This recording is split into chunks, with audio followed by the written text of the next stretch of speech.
Go ahead and get us officially started. Okay. So, welcome to the Texas Children in Nature Network webinar, Community Play Sessions with Free Play Houston and Bayou City Play, honoring the nature of children. Right. My name is Sarah Coles, and I am the Executive Director of the Texas Children in Nature Network, and we're excited to have you with us today. We are recording our session, so thank you for joining us. To save the bandwidth for all attendees and for a clean recording, we ask everyone to turn off their cameras and mute themselves during the presentation. I'll be monitoring the chat, so you can share your questions there, and I'll share them with our presenters.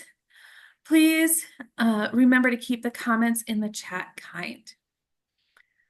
As I said, we're recording, and Alice will share the recording in a follow-up email in the coming days. If you're uncomfortable with your name showing, you can change your name to anonymous and then private message me with your name for our attendance. If your Zoom name doesn't match the name registered with, please change your name or let me know. And you can do that. You'll see, you could hover by your name and you'll see 3 little lines and it'll let you change your name. If you are in need of a certificate and we don't have your name, we will not be able to provide you with their certificate. I'm going to go ahead and do our land acknowledgement. Texas Children in Nature Network is headquartered in Austin, and as such, I am on the ancestral and unceded land of the Tonkawa, Comanche, and Sonnot people. Our ongoing colonial presence on Indigenous lands compels us to take action now to counteract the effects of colonization. The work we do through the Texas Children in Nature Network is one small step towards that effort. And in just a minute, I'm going to put a couple links in the chat about land acknowledgements. And I'd like to go ahead and welcome our speakers, Jill Wood and Brett Sillers, founders of Free Play Houston. Thank you so much for presenting today, and I'm going to let you take it away. Thank you. Thanks for having us. My name is Jill Wood, and I am currently at work. I am a librarian and founder of Adventure Play at the Parish School. I even have a, sorry. Can you guys see those when they pop up? Okay. Here we go. And I also am founder of a local organization called Bayou City Play, which does community outreach around play and children's playwrights and organizing in communities and training in play work. And I'm also a trainer for the organization Pop-Up Adventure Play, which is also a play work-based organization in Manchester in the United Kingdom. And also, I wanted to show you a picture of Adventure Play. We're one of only 5 or so adventure playgrounds in the US. We are also known as junk playgrounds where children have hours and hours to build, to guide their own play, to be together, to form culture. And when we were founded in 2008. And it is a wonderful opportunity to get to play with children, but not everyone can have an adventure playground, and we'll be talking about that today, options that aren't adventure playgrounds. Trying to forward, Ms. Brett. There you go. Hello. So my name is Brett Sillers, and I've been in Houston for about 15 years now. I come from Canada, from British Columbia, and I come to this work with a background in education and with a specialization in child development and self-directed learning. I was consulting for 10 years in the educational pedagogy called self-design. It's kind of obscure, but and I have a master's degree in designing learning communities. I'm a mother of a 9-year-old boy, and when he was 2, I founded the Houston chapter of Free Forest School here locally, and that ran until the pandemic. And then Jill and I and a couple other women founded Free Play Houston. So This is an organization where we're focusing more on play education and play advocacy, and trying to create opportunities for more play opportunities for children all over Houston. Yeah. Thank you, Brett.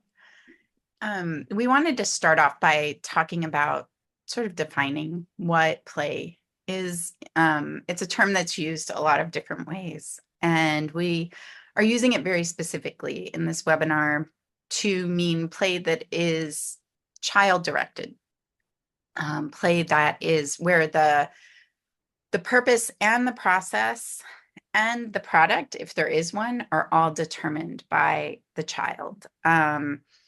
And that doesn't mean they always get exactly what they want, because if they're in a shared space, they have to compromise and negotiate and do all those wonderful things. So they build a culture around it, ideally. There aren't a lot of opportunities for this kind of play. So a lot of what our work is focused on is creating compensatory spaces. So when we talk about play, we use a definition that's defined by Playwork as freely chosen, intrinsically motivated, and personally directed. And that is a really useful definition of the play. It's not always possible. And so we want to say that up front, that that even on our site, there are days when children aren't choosing to be there, but their parents live an hour away, and so they're with us. And so this is the ideal. This is what we're working towards. And we like to differentiate in this sense play from playful learning. In a lot of environments,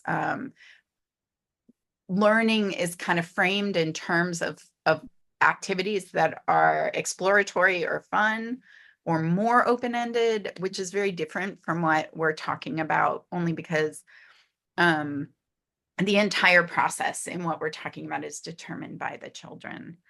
Another sort of short thing that we like to say about play is that really the play we're talking about is more about freedom than fun, because children in their own play, they encounter intense things. And I love this photo because it looks like something really important is happening. And that play isn't always easy. It's not always fun, but it is always owned by the child when it's the play that we're talking about. And because of that, children push themselves, and we'll talk more about the benefits. The play we're talking about is founded in human rights, in the sense that we see play as part of an essential part of a human's life, and in particular, children's lives. There's food, there's shelter, and when those basic needs are taken care of, children play. They play in every context that exists. And there's been so much research and documentation that after children have their basic safety needs met, they play. That's what children do. And then also the other thing we like to mention at the front is that you might hear the term unstructured about this sort of play. And I like to kind of shift and say that it's child structured, not unstructured. It looks unstructured to a lot of adults, but children are structuring their play in their minds in their own ways and with their own process. And it's completely amazing and sometimes very confounding. But you have to sit with the gray and the confounding nature of it. That's part of this process. And I don't know that we have time to go deeply into this, but one of the ways that we look at, I think, the reason the play cycle is helpful to introduce is that it sort of shows that play can be self-contained. Play doesn't always have to reference things outside of itself. That what we in play work will see is that children have a drive to do something, then they throw what we call a cue out into the world. And that is usually, some inquiry of some kind. It can be looking at someone, it can be moving towards someone, it can be throwing something, it can be calling a bunch of children together to start a game. And then the return is what the environment or the person, the other people, then give to the child. They create a frame, and within that frame, the play is happening.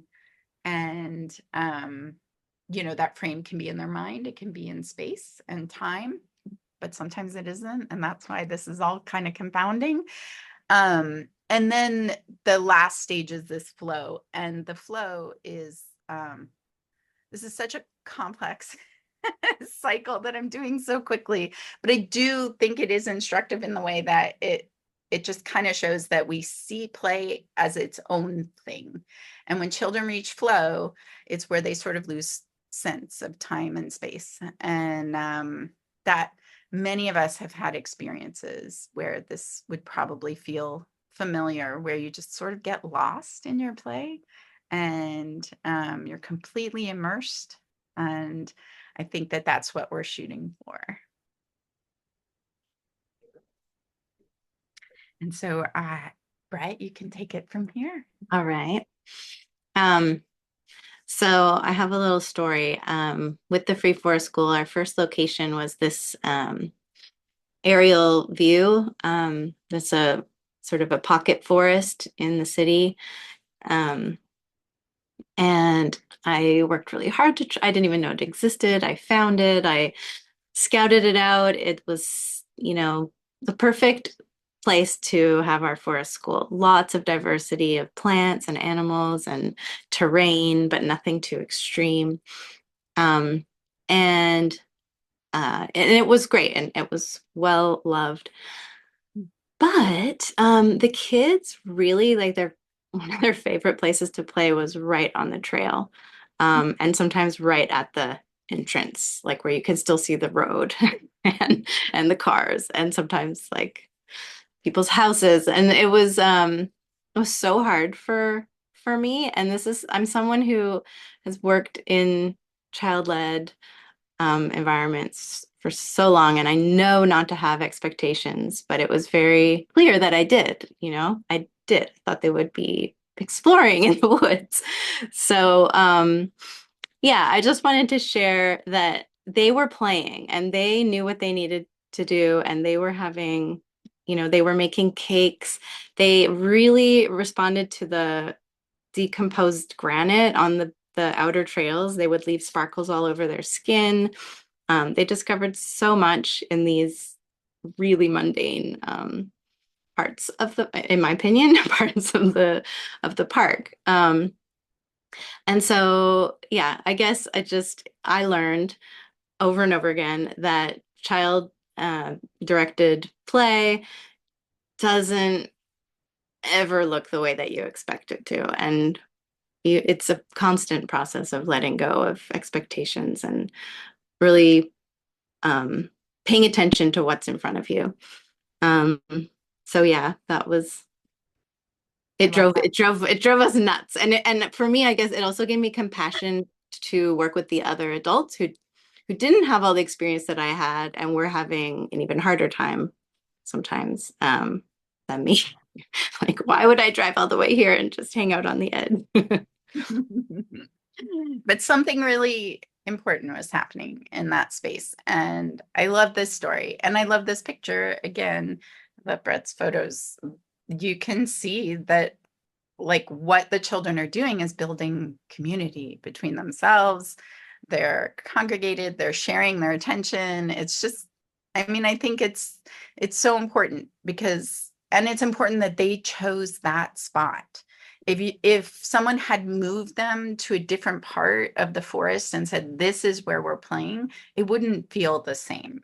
And so that's sort of what we're referencing when we talk about this child-directed play, this building of culture. And I think that we all have experiences that are related to those times when we were children, when we were deeply immersed in our play. And we normally would do a play memory at this point, but I thought I would share one of mine because I think it's really important, even when we're talking about natural settings, that we acknowledge that play happens everywhere. It happens in grocery store lines. It happens, when you're waiting in the car, when you're on the road, and we're talking about traffic, when you're in traffic. And my play, there were a couple of different places that I loved to play. And I grew up in the heart of Los Angeles in the 70s, and it was not a green environment where I was living. But my favorite, one of my play memories that I go back to over and over again, is that our school had blacktopped the entire schoolyard. And there were handball courts and foursquare courts, and it was great. But there was this one area where the blacktop met the fence where there was dirt. And there were eucalyptus trees above, and the eucalyptus leaves and pods would fall onto the asphalt, and we would collect them and we would build cities.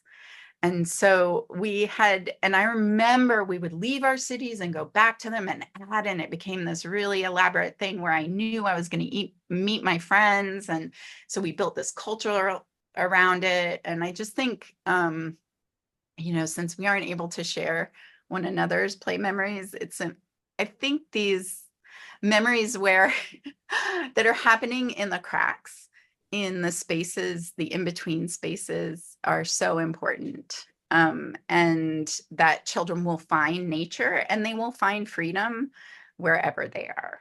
So that is my, in lieu of sharing play memories. Let's see. Oh, look, we had a slide for it, Brett. I thought we were gonna not do the breakout, but still do the play memory. Oh, I'm sorry. Okay. Do you want people to share their play memories? We have a small enough group, I think they can. Do you want to? Sure. Do you all want to? If you guys would like to, we can Yes. keep going in the presentation, but if you put them in the comments, we will stop and hear them and share them, because it's kind of our favorite thing. So Yes.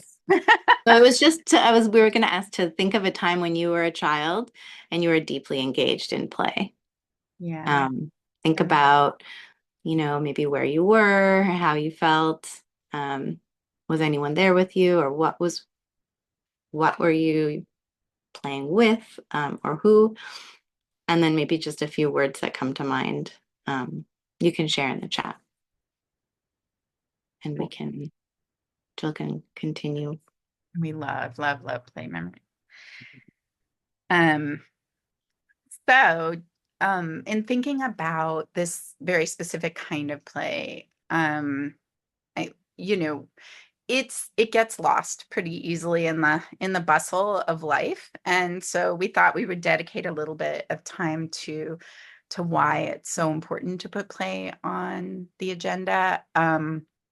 This might be a familiar map for some people. It's the Right to Roam map that was published in the Daily Mail. And it shows how in 4 generations, children's free mobility shrunk to such a massive scale. So it looks like the great grandfather was able to go 6 miles. 1 generation later was 1 mile of walking freely without, on their own. Then his daughter, Vicky, was allowed to walk to the swimming pool, which was about a half mile away. That's me. I was able to walk to school and the park in a couple places. About a half a mile was my distance. And then the current generation, which is allowed to walk to the end of the street. And there are a lot of reasons for this, and I'm always careful not to romanticize this too much, because during the course of these 4 generations, we also passed laws to keep child labor from happening. So there were some really good changes that happened during this time, but we also lost a lot.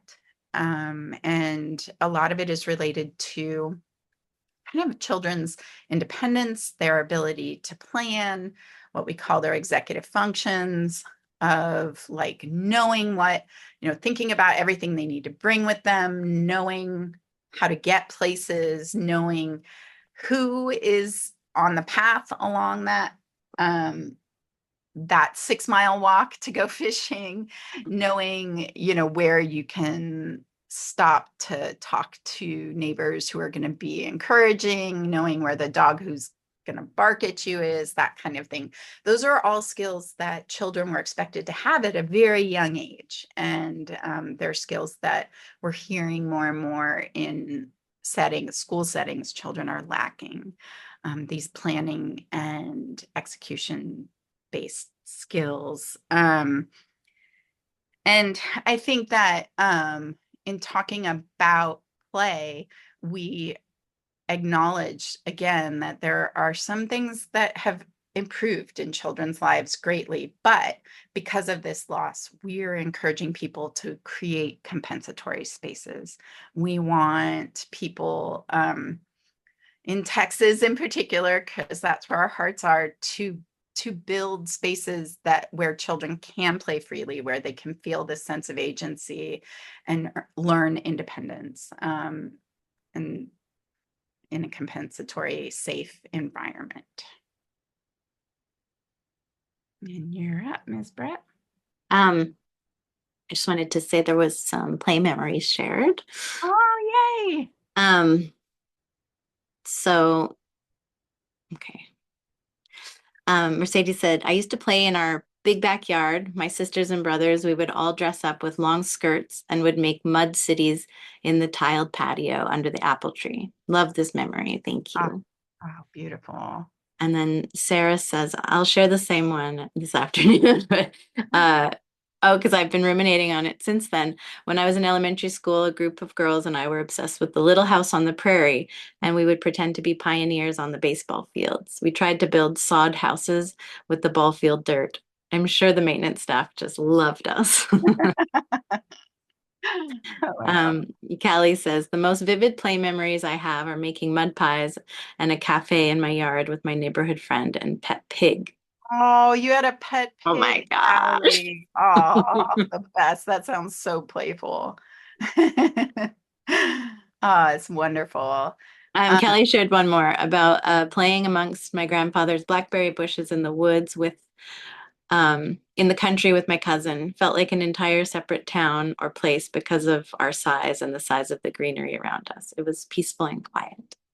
So good. Okay. And a pig. And a pig. Sounds incredible. And Mercedes asked if we advise schools about compensatory spaces, and the answer is yes. We do work with schools and are passionate about it. I will say that it's got a particular set of challenges that are unique, but the longer that we do it, the more we feel it is really a home run, because it's where children spend so much of their time. I have an 11-year-old and she eats her lunch very quickly so she can get to her recess. And I was so happy to hear that they have time to go play.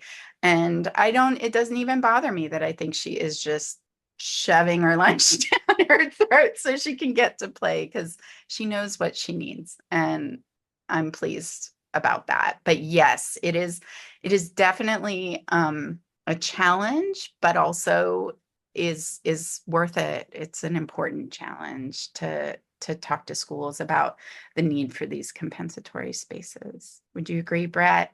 Oh yeah. I mean, I think that's a big initiative with Free Play Houston, we would have loved to talk to HISD about compensatory spaces, but instead we just needed to hold the line on their time for recess because it was being taken away. And we were successful at getting it I don't know, what do you call Yeah. it? Put Yeah. back, put We back on the have it back schedule. reinstated. Yeah. Reinstated. That's what I was going to say. Thank you. And we on the Free Play Houston website, we have information about that, including example letters that we wrote that can be used to advocate. But we're also here and ready to Yeah, help. yeah. And kids wrote letters. We asked kids to write letters because we wanted to hear their voices. Like, did anyone ask them? Right. Awesome. All right. So Brett is So, okay. Yeah, I think that it's almost, I don't know if it's common knowledge, but play is very beneficial to children. It is a essential part of human development. So I put together this little word bubble with some of the benefits, um, and also kind of just a little blurb about some of the organizations that support play or doing research about play, and the United Nations have the child's right. What is it? Mhm. It's Child's right to play. Article 52 on Yeah. the The rights of the child. Sorry, that's what I was trying to think of.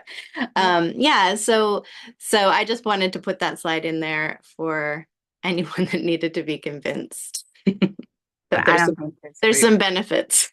Yes, this group seems to know, according to their play memories, they've got it. Yeah. I think if you're a human and you remember being a child, it's kind of hard to deny, but that's my But there opinion. is a lot. So if people need support in advocating for play, there is so Yes. much out there, and we can help you get to it because we are again passionate about this. All right.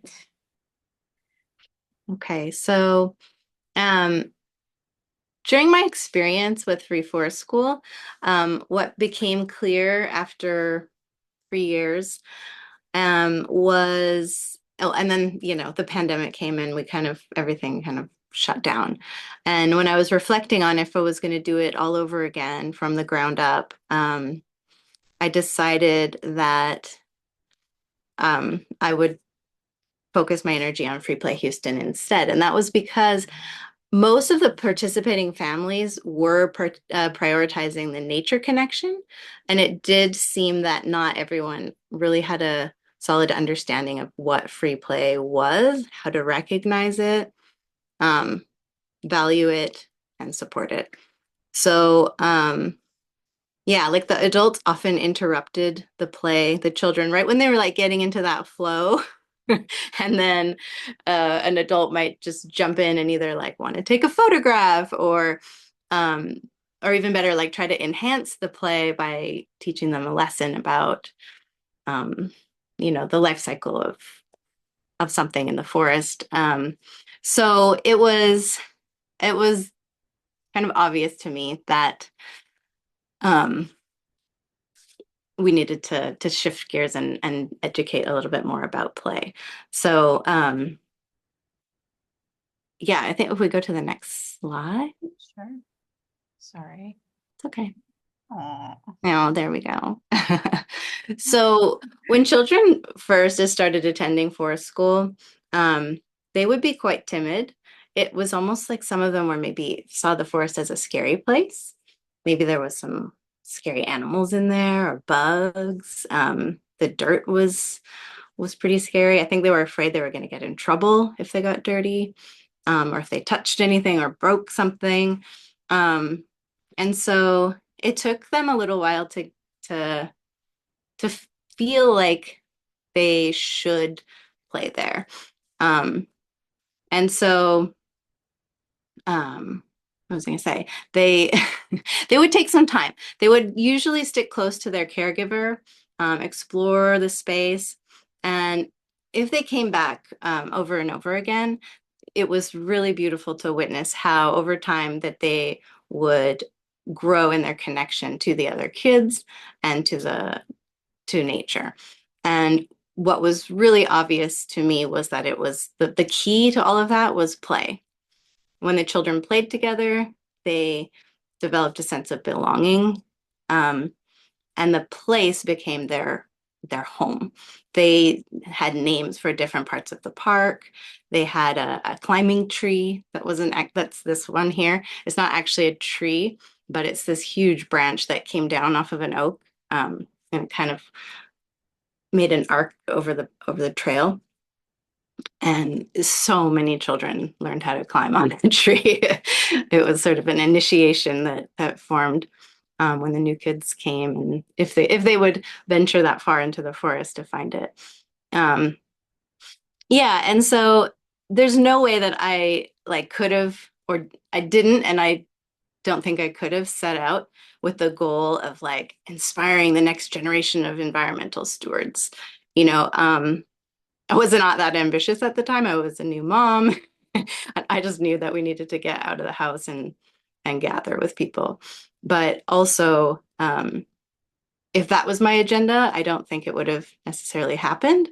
But when we let things happen organically and let the children explore and connect to the landscape, um, I do believe that this is how stewardship is developed, and that they do feel those children felt at home in nature after all of that time they spent there. So, um, Yeah, my daughter had the opportunity to go to Brett's, the site that Brett would organize specifically, and it was amazing. We didn't have an opportunity to go a lot, but there was a very distinct culture about the space where children had named things, where they had there were very specific relationships, kids who knew things and taught kids who didn't, that kind of thing. And I think it's not just like that is just something that can't happen in an hour. It can't happen even in a day. It's something that happens slowly over time. But I promise that the kids in this forest who would meet up here regularly were probably would grow up or even be currently its greatest protectors, because they knew every inch of it. They felt attached to it in a way with their full bodies. And I think that that's sort of the gift of play, is that if you give it enough time and enough space, that children, humans in general, because the adults can do it through play as well, just are fully engaged with all of their senses, and like experiencing something that is in their body that that they won't forget. And so I think when we're talking about sort of children in nature, this is how they develop a true love for nature. But also, like, if they're in the schoolyard and they only have an inch of dirt at the edge of the fence, they'll find it and they'll develop that love. Uh-oh, I think I just did something to our you went back in time. I went back in time. So I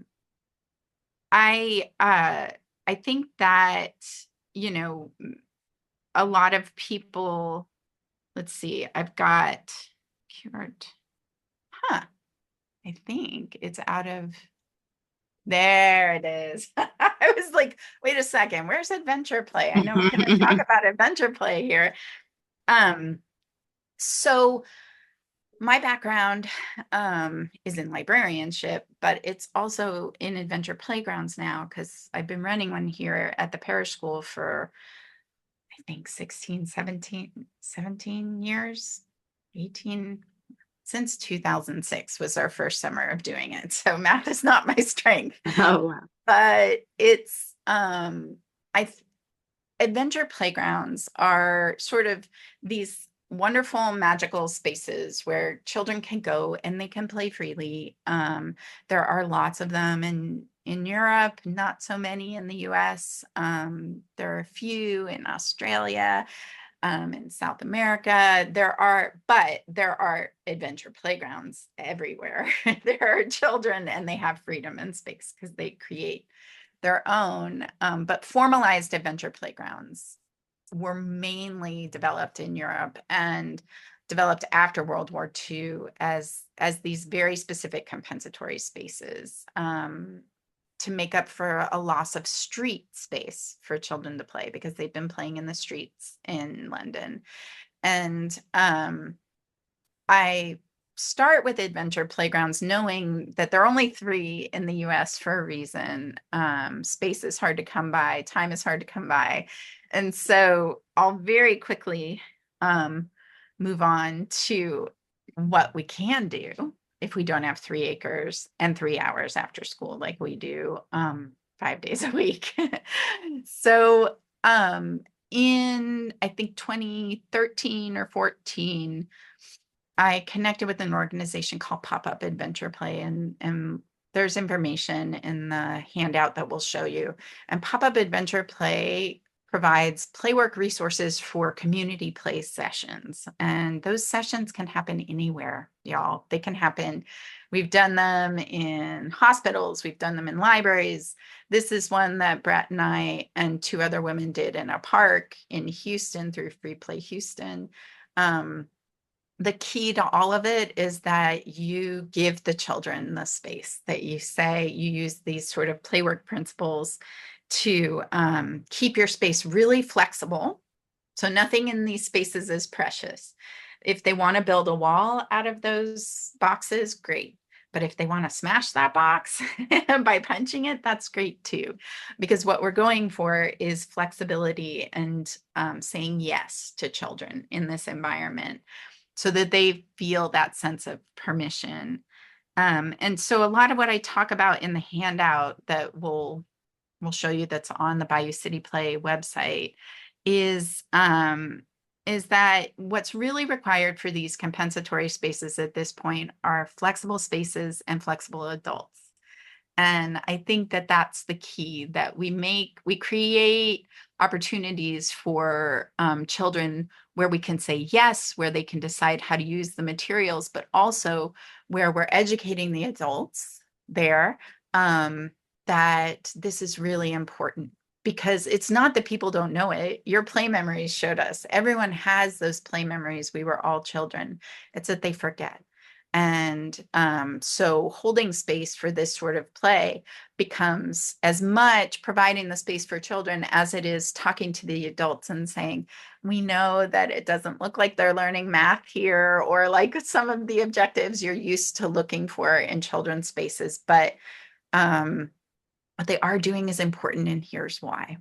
And I think we spend a lot of time doing that at these events. And I know Brett spent a lot of time doing it at Free Forest School, compassionately and with a lot of care, helping people remember how much this sort of play meant to them and how much it developed them as individuals. So let's see if I had, there it is. So we did pop-up playgrounds from 2014 to 2020. Like so many of all of us, we stopped doing these pop-ups. We were doing them in libraries and hospitals. We collaborated with the Houston Zoo and with Buffalo Bayou Partnership, and we would do these big setups for kids and then hold space for them. And the pandemic came and we had to stop. And then during the pandemic, I was able to connect with Brett, and we've joined forces to kind of get this going again, but in a different way.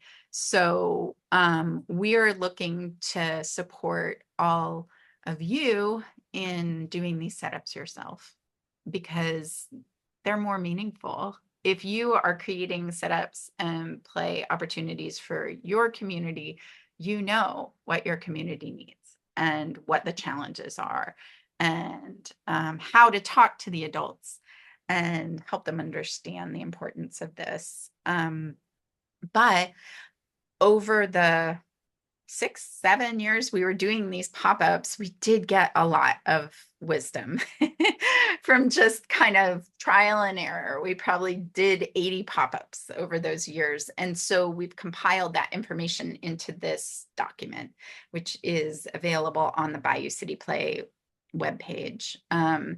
And we hope it's helpful and useful. And it ends at the end, the last page says, reach out to us if you want support in doing this. And I will add to that. Jill and I both hosted and facilitated so many pop-ups. And for me, I used the term pop-up if it was a one-off, and then also weekly events. And just want to first of all say that like it's not sustainable for it to be a whole city like Houston, depending on two people to plan and organize these things. But I did have 34 volunteers working with me at one point, and when Free Forest School was all over the city. So sort of, I'm just going to share some of the things I gleaned. Obviously, every context is going to be different, but the key takeaways that I had of things that are helpful, I guess, was to start simple. Really, you just need to set aside time and space for play, and children will take care of the rest.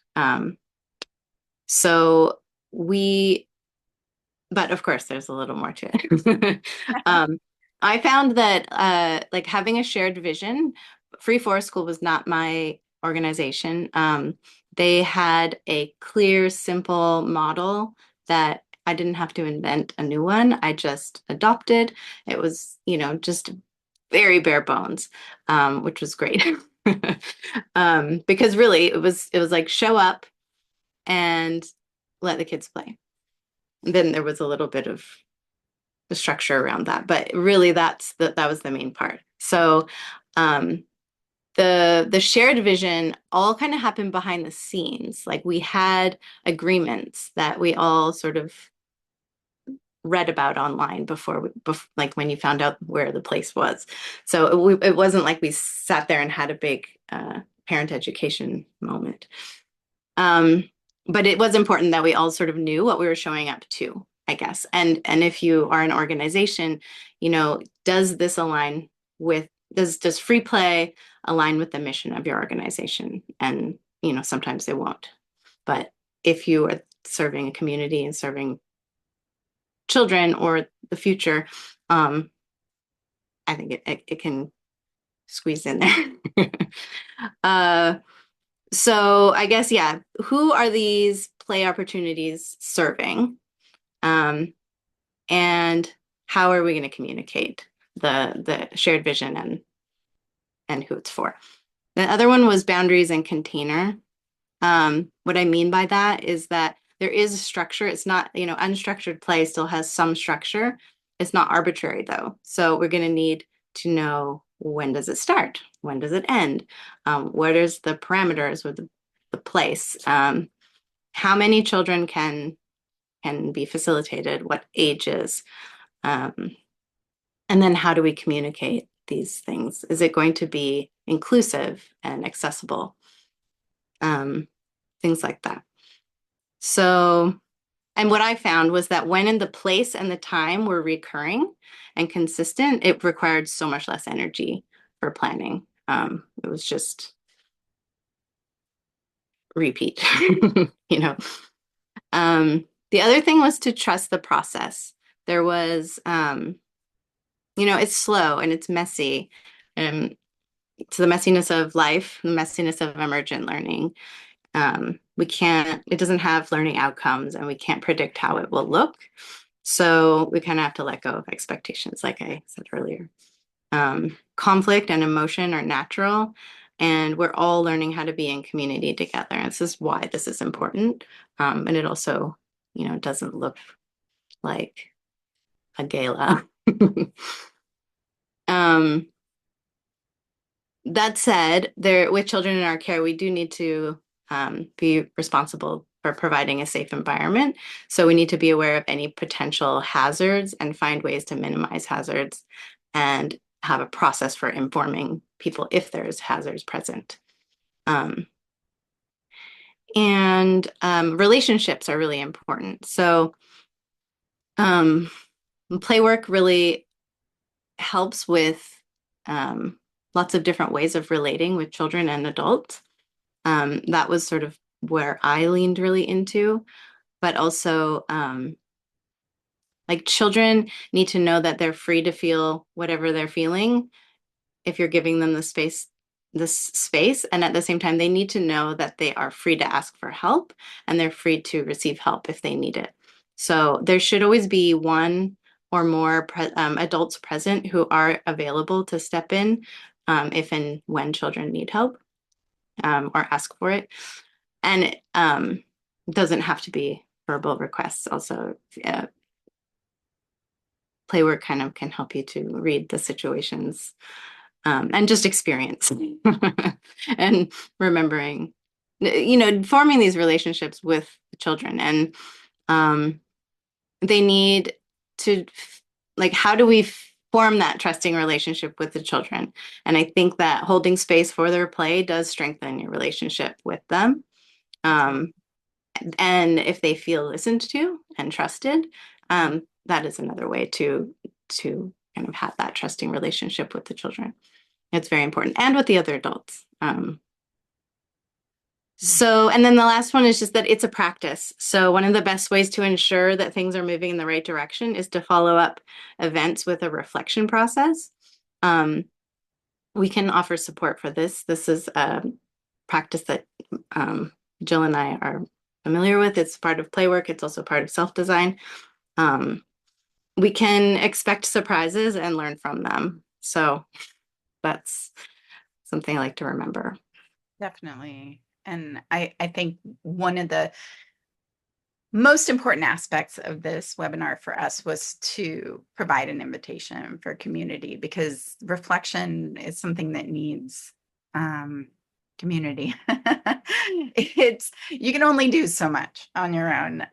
You can do it for a while, and I'm sure many people are good at it, but you need to be in communication with other grownups doing this work and prioritizing this work. It's so essential. And so we wanted to offer up ourselves for this reflective process as well. We're happy and to talk to you. And that's part of the Bayou City Play document too, is that invitation to collaborate, to talk to us, to plan. We're here to support because we really believe in this work. And we need all of you out there to be doing this work, because we can't do it all on our own. And so with that, let's see if I wanted to say that the things that Brett was talking about here, the shared vision, boundaries, trust, the process, freedom and responsibility, relationships and practice, reflection, is we have found to be effective in a lot of different contexts. So when we were doing pop-ups in Bayou City Play, we were working in hospitals, we were working in libraries, we were working indoors, outdoors, we were working with large groups, small groups. And really, play work is it's a very, like I said, flexible spaces, flexible adults. It's a flexible profession and approach in the sense that it asks you to work within the parameters of whatever space you're in. So we did a regular pop-up, a weekly pop-up at a hospital, children's hospital, for a long time. And I always like to show this image because it shows that we were able to work with a lot of restrictions, medical restrictions. And in this case, this guy wanted to, he was blowing this ping pong ball with a straw, and it kept falling on the ground, and he was getting really frustrated. So the barrier here was a flat table without boundaries on it, right? Without bumpers. And so when we saw him getting frustrated and going and picking up the ball or asking people to pick up the ping pong balls, we realized, like, how can we make this work for him? And that is really like at the heart of play work, is how can we make this work for you, for your community, and for individual children. So we just went into our loose parts and we started chopping them up and putting them on the edge of his table. And when the session was over, we asked him if he wanted to take them. And you would have thought we were offering to give him $1 million. And we were like, it's just a bunch of toilet paper rolls cut up.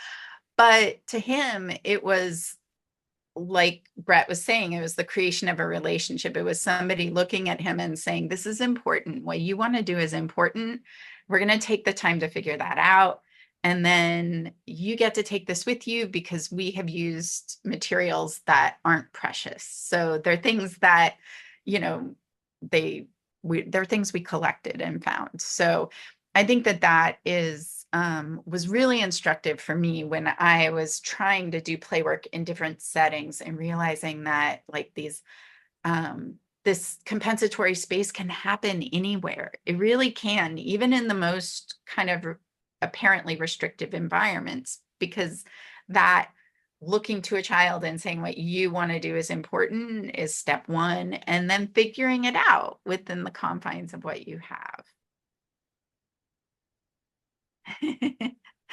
And so with that, we want to just provide this invitation to all of you and let you know that we want to help, that Free Play Houston is an organization of mostly caregivers here in Houston, and kind of evolved from Brett's. I'll let you talk about it. I don't want to take that from you. Go for Well, it. yeah, I mean, it evolved from Free Forest School, and like I said, I wanted to focus more on the play advocacy part because Free Forest School still exists in Houston.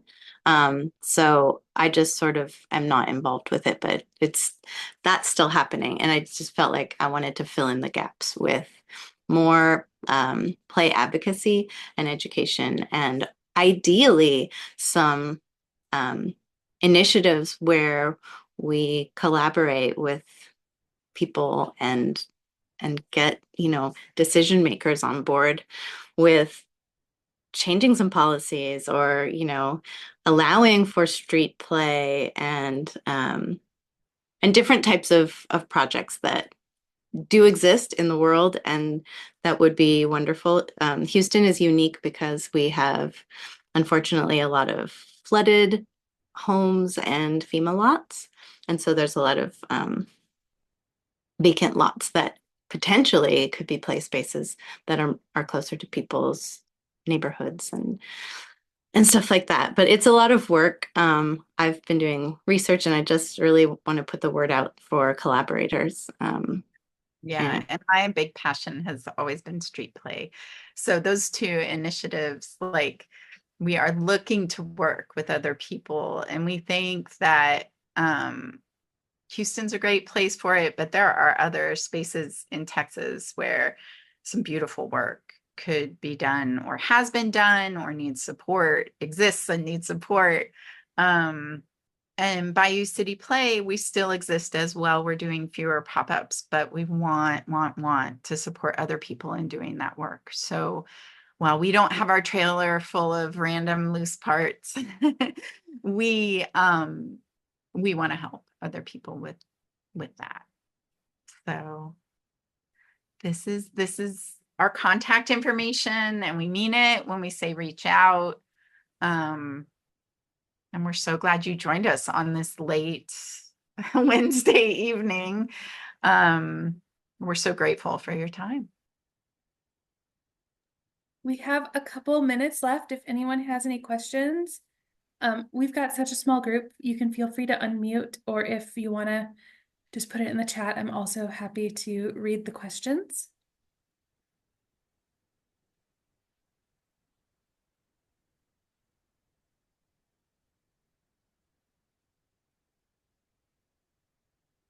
I will say our next webinar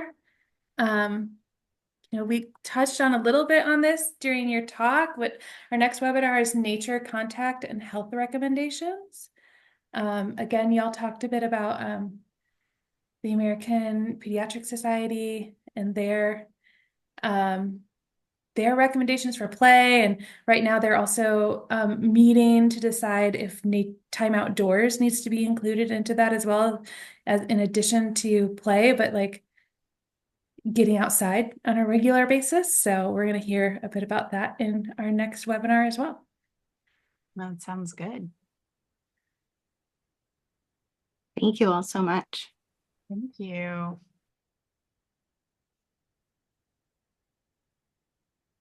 Well, seeing no more questions, thank you so much, everyone. Thank you, Jill and Brett, for presenting this evening. I really appreciate you're taking this evening away from your families to talk to us. So thank you so much.